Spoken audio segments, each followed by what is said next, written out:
Fala, meus amigos!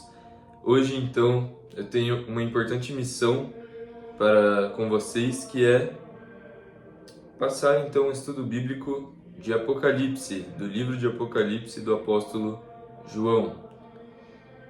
Apocalipse, então, significa revelação, e é por isso que, em inglês, o livro de Apocalipse é o Book of Revelations, né? Então, começando aqui, introdução. Revelação de Jesus Cristo, a qual Deus lhe deu para mostrar aos seus servos as coisas que brevemente devem acontecer, e pelo seu anjo as enviou e as notificou a João, seu servo, o qual testificou da palavra de Deus e do testemunho de Jesus Cristo e de tudo o que tem visto. Bem-aventurado aquele que lê, e bem-aventurados os que ouvem as palavras desta profecia e guardam as coisas que nela estão escritas, porque o tempo está próximo. Saudação às 7 igrejas. João, às 7 igrejas que estão na Ásia. Graça e paz, e seja convosco da parte daquele que é, que era e que há de vir, e da dos 7 espíritos que estão diante do seu trono. Então, 7 espíritos diante do trono do Messias. Esta é a introdução de João. E da parte de Jesus Cristo, que é a fiel testemunha, o primogênito dentre os mortos e o príncipe dos reis da terra, aquele que nos amou e em seu sangue nos lavou dos nossos pecados e nos fez reis e sacerdotes para Deus e seu Pai. A ele glória e poder para todos sempre. Amém. Ou seja, aqueles que são escolhidos, aqueles que receberão a vida eterna, serão sacerdotes e reis na Nova Jerusalém.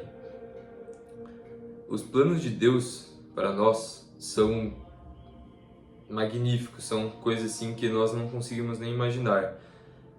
Tem um versículo que fala que aquilo que o coração, aquilo que a mente não pensou, aquilo que o coração não sentiu, ou seja, a gente não consegue, dentro dessa carne, imaginar aquilo que Deus tem preparado para os seus salvos. Então, nós seremos sacerdotes de Deus na próxima vida. E, aliás, é a mesma vida, né? Nós temos um espírito que, você sendo salvo, esse espírito se torna eterno, então, né? Então, não é nem uma vida ou outra vida, né? Mas aí já estou me desviando aqui, fazendo reflexões. Eis que vem com as nuvens, e todo olho o verá, até os mesmos que o traspassaram, e todas as tribos da terra se lamentarão sobre ele.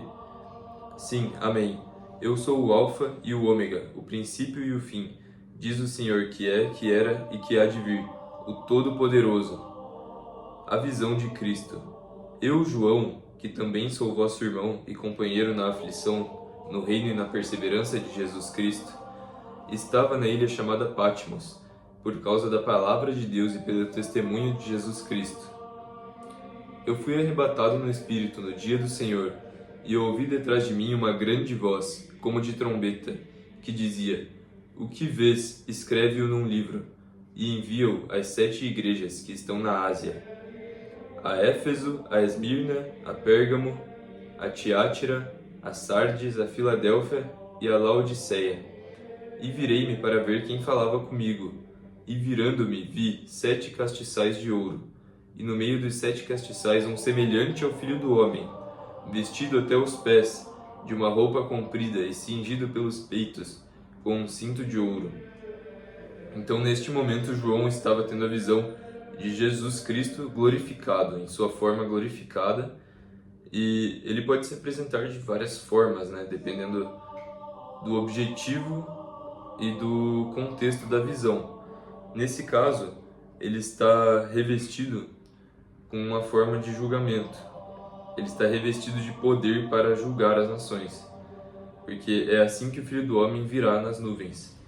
Então, a sua cabeça e cabelos eram brancos como lã branca, como a neve, e os seus olhos como chama de fogo, e os seus pés semelhantes a latão reluzente, como se tivessem sido refinados numa fornalha, e a sua voz como a voz de muitas águas. Ele tinha na sua destra 7 estrelas, e da sua boca saía uma aguda espada de 2 fios. Então essa espada, há quem diga que é a palavra de Deus, porque a espada da armadura de Deus, a qual Paulo nos fala para nos revestirmos, esta espada é a palavra, né? É a espada do Espírito. Mas se Jesus virá com uma espada física, já não sei. Então, o seu rosto era como o sol, quando na sua força resplandece. E eu, quando vi, caí a seus pés como morto. Mas ele pôs sobre mim a sua destra, dizendo-me: não temas, eu sou o primeiro e o último, e o que vivo e fui morto. Mas eis aqui, estou vivo para todo o sempre. Amém. E tenho as chaves da morte e do inferno. Escreve as coisas que tens visto, as que são e as que depois destas hão de acontecer. O mistério das 7 estrelas que viste na minha destra e dos 7 castiçais de ouro. As 7 estrelas são os anjos das 7 igrejas, e os 7 castiçais que viste são as 7 igrejas. Então, este foi o primeiro capítulo do livro de Apocalipse. A partir do segundo capítulo, Jesus então faz cartas às igrejas. Essas igrejas eram igrejas, comunidades da época do apóstolo João. Então, isto que significa as igrejas. Porém, estas igrejas, esta mensagem que Jesus deixou a estas igrejas, elas nos revelam sabedoria e coisas que até os tempos de hoje nós podemos utilizar, e algumas coisas principalmente para os tempos de hoje. Então, pretendo em breve fazer um vídeo sobre a carta às igrejas, e este foi o capítulo 1 de Apocalipse. Então, assim, glorioso. João caiu aos seus pés temendo. Quando você sente a presença de Deus, ela pode ser uma presença muito boa, muito alegre, mas dependendo da ocasião, é uma presença estrondosa, assim, que faz você cair aos seus pés. E, enfim, a glória de Deus é muito poderosa. E então ele é o alfa e o ômega, o princípio e o princípio e o fim. Então, bom, espero que tenham compreendido. Foi isso, não vou adicionar muito mais coisa não, para não tirar o foco principal, que é a palavra de Deus aqui. Então, espero que tenham gostado. Existem vídeos explicando mais profundamente. Eu recomendo o canal do Rômulo Ribeiro, é o melhor de todos. Ele faz explicação perfeita de todo o livro de Apocalipse. Então, bom, mas é isso, fiz o melhor que eu pude aqui para vocês. E Deus abençoe a todos e até a próxima.